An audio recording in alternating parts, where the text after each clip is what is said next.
شكرا السيدات والسادة النواب المحترمون على هذه الأسئلة وعلى هذا التعقيب. أنا أولا بغيت نأكد بأن الحقيقة يجب ضمان الحق الدستوري للتلميذات والتلاميذ في التعلم، وإحنا منذ بداية هذه الأزمة اعتبرنا بأن المصلحة الفضلى للتلاميذ هي خصها تكون فوق كل الاعتبارات، وهذا اللي جعل الحكومة باش تفتح واحد الحوار اللي هو حوار جاد ومسؤول، واللي وصل الاتفاق مع كل النقابات اللي هي أكثر تمثيلية.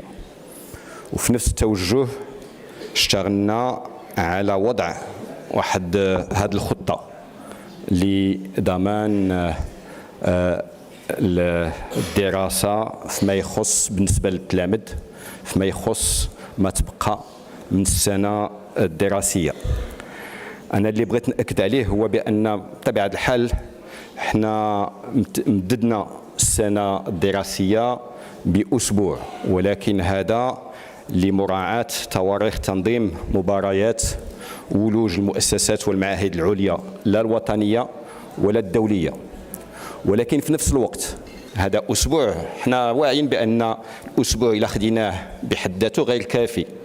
ففي نفس الوقت احنا اشتغلنا على المقررات، اشتغلنا على المناهج، واشتغلنا باش نحاولوا واحد العدد ديال الحصص اللي هي الزمنيه اللي مقرره، باش نحاولوا نجمعوا الحصص اللي هي متكامله، نحاولوا كل ما يمكن نركزوا على ما هو اساسي باش التلاميذ ما المقرر كله غيديروه، ولكن هو هذا المقرر مبني على تخفيف وعلى جمع بعض الحصص. في نفس الوقت اعتبرنا بأن العطل البينة هي ستستعمل لرفع من الدعم التربوي بالنسبة لكل التلاميذ داخل المؤسسات. وفي نفس الوقت أيضا اشتغلنا على باش تنظيم الامتحانات ديال المراقبة المستمرة تم حسب البرامج اللي التلاميذ داروها في داخل الأقسام.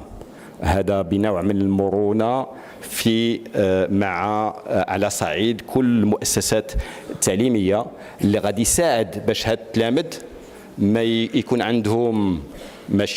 عندهم فرق مع التلاميذ اللي هما في القطاع الخصوصي واللي ما كانوش معنيين بهذه الإضرابات برسم هذه السنة.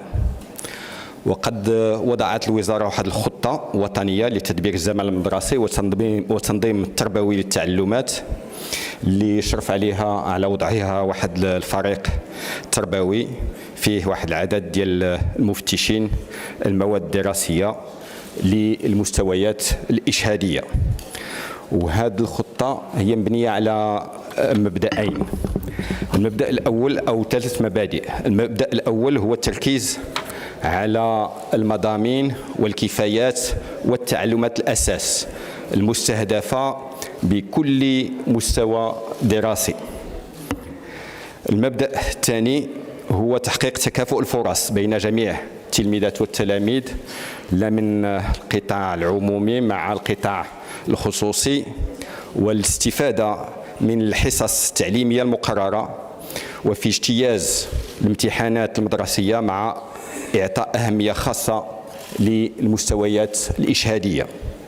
والمبدأ الثالث هو استحضار السلاسة في عملية التنزيل تناسبا مع الإيقاع التعليمي للتلميذات والتلاميذ.